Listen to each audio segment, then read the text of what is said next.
Welcome, my friends, to a brand new session. I'm Phil, and I'm going to be showing you a song called Great Expectations by Chris Koszuta. This song is beautiful, it's smooth, it's got a nice slow groove to it, and as accompanists, we're going to be playing along underneath some really nice vocals. Chris, the composer of this song, is also the singer that we hear on the recording. Let me go ahead and play this for you so you can hear what we're going to be digging into.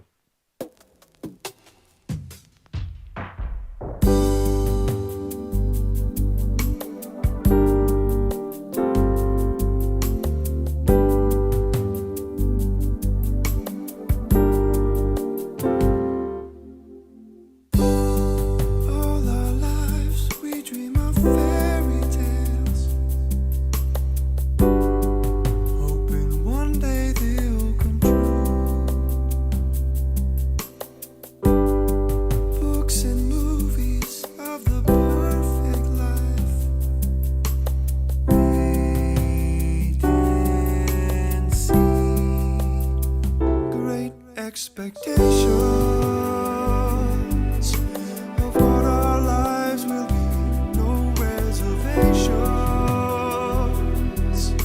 It's up to you and me. Time for us to learn to become one so we can rely on you and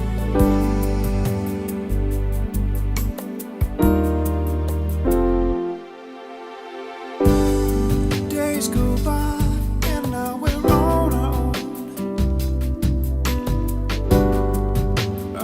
That we could see, they never said it would be easy.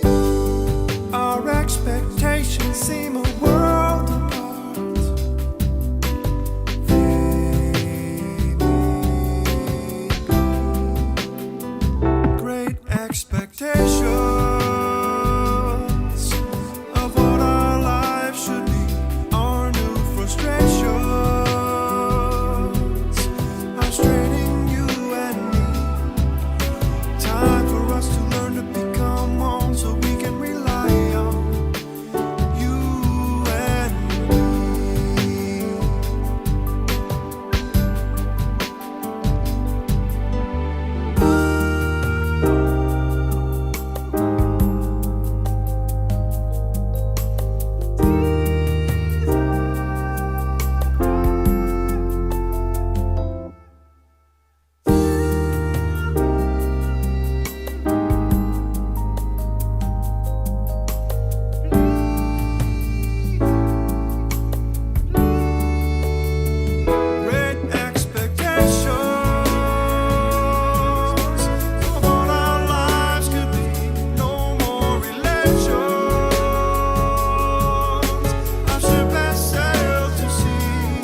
That is it. That's Great Expectations. What a beautiful song. We're going to dive into this right now, you guys, so let's get started.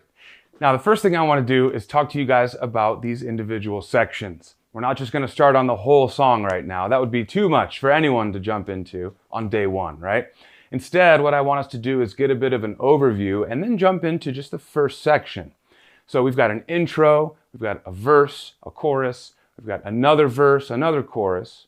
We have a bridge where we have some new material. Then we have a key change. That goes into our final chorus and then an outro. So the form of this song is a bit long, but have no fear. I'm going to be with you here the whole time. We're going to start right now with the intro. So let's take a look now at the overhead and let's look at our notation. Now, first off, we're just looking at the intro notation here. But before we jump into any real notes or keys on our instrument, I want to talk about a few things we see up here. First, our time signature, 4/4.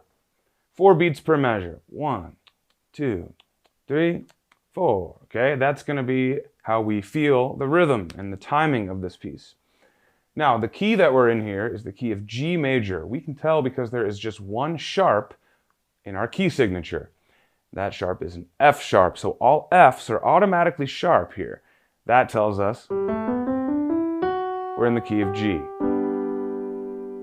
All right, now we can take a look at our notes, and we're looking at the grand staff here, which means both hands. But first, why don't we just start with our right hand, all right? We've got a couple of chords in the right hand. We're going to start with this one right here. This is a G major second inversion.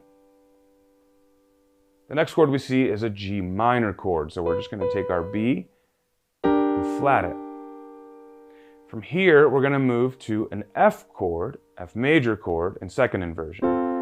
We can use our 1, 2, and 4 fingers for that chord, because we're going to be coming right back to this G major chord again. All right, so we start off with that G major, we go to G minor, move to F. Starting again now, second half, G major,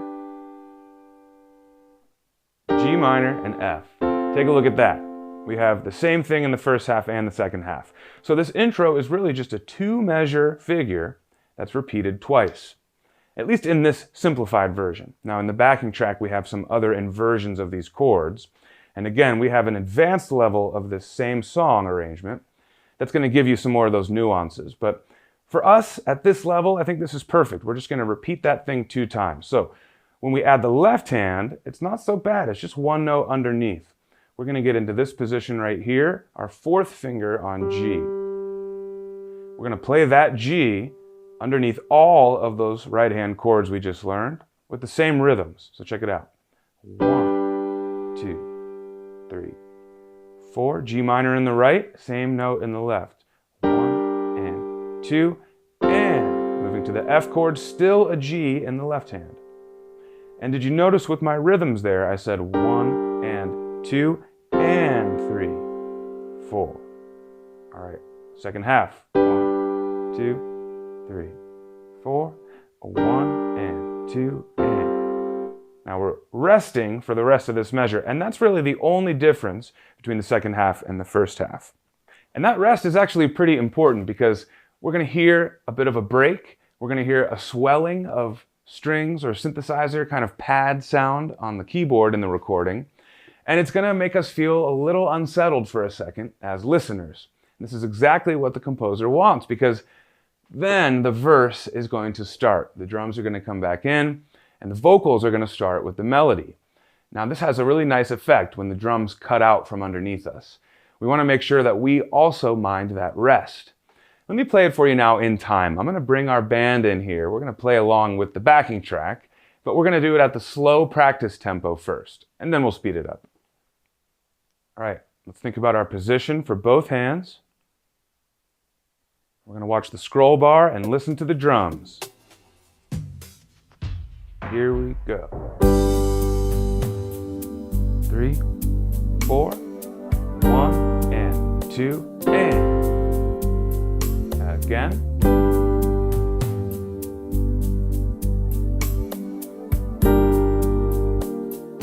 Rest. Okay, that's how it goes at the slow tempo. Now we hear it in time, and we're starting to hear it with the drum groove. This is going to be really fun, especially when those vocals come in the verse, and that's coming up very soon. For now, I just want to try to speed this up to our full tempo. I know you haven't practiced yet, but I'm going to demo it for you as a reference for how this is supposed to feel when we speed it up to that full tempo. Here it is.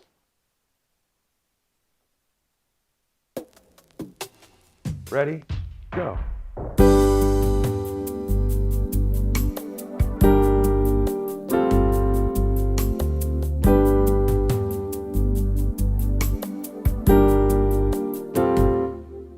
Okay, we're making some progress, my friends. That's the intro to this piece. Now, before I send you on your way to practice this, I want to also show you the verse. Now, hang on a minute. Don't get overwhelmed. I'm not going to throw you into the deep end just yet. The verse just has a few chords, and we've already learned one of them. The verse kind of feels like an extension of this intro, and in some ways, it's a bit simpler than the intro. So I'm going to also show you the verse right now. But don't worry, you're going to have your chance to practice all of this stuff individually with interactive practice segments in just a few minutes. Okay, now we're looking at the next section in notation. This is verse 1. Now, our first chord is the exact same chord we started our intro with, G major, second inversion. Now, our left hand is also playing that same G, but it finally moves to a new note in the next measure, and that's middle C. Our thumb should already be there if we're in this position. Now we're then going to toggle back and forth. We're going to go back to that G, back to that C, again G, and then C. Now at the very end, we're going to jump down an octave. Our pinky's going to play a lower C. We're going to play a few of those C's in a row. But the main thing to know here is we're starting the same way as the intro. Then we're going to go back and forth between G and C. At the end, we're going to jump down and play some low Cs. Okay, let's look at the right hand briefly here. G. Now, we're not going to move to that G minor chord here by introducing a black key and having to shift our hand. No. It's going to be a bit simpler.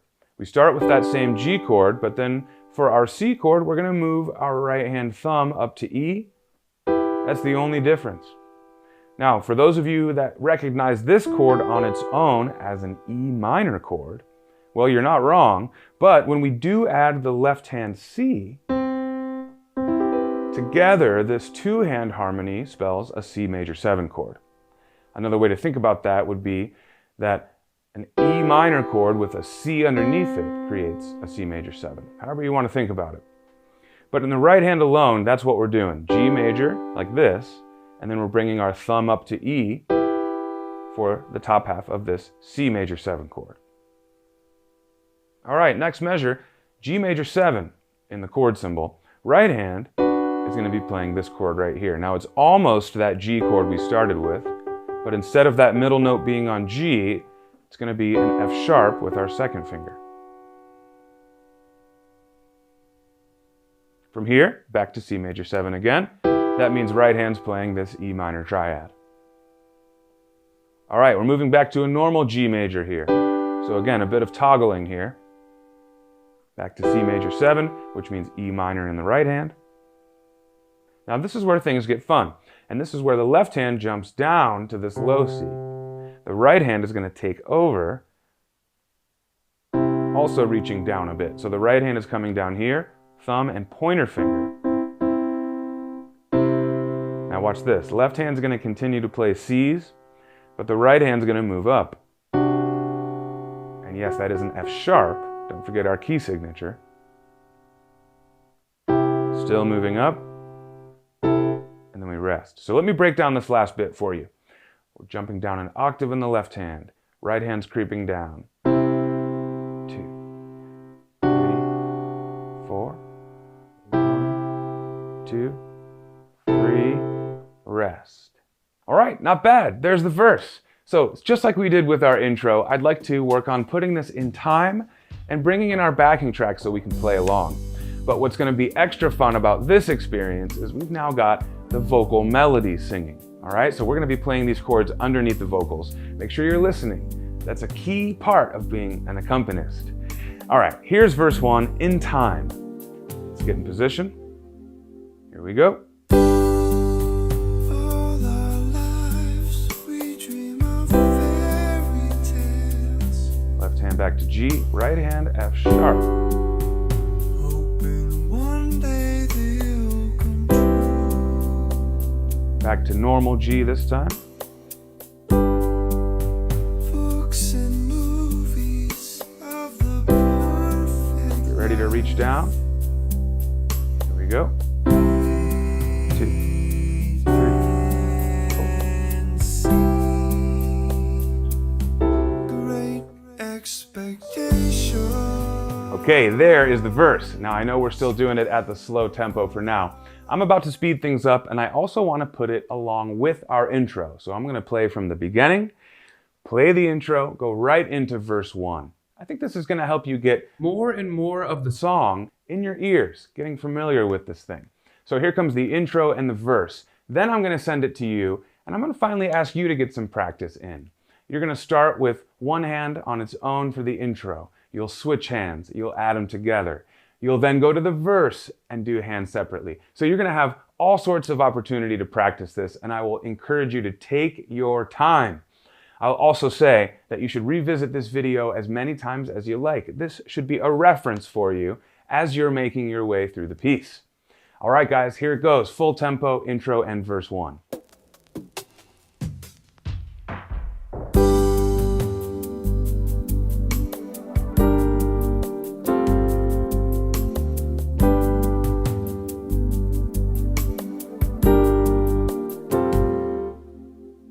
All our lives we dream of fairy tales,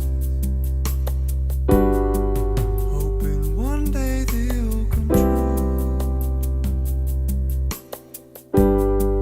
Books and movies of the perfect life. Wait and see. Great expectations.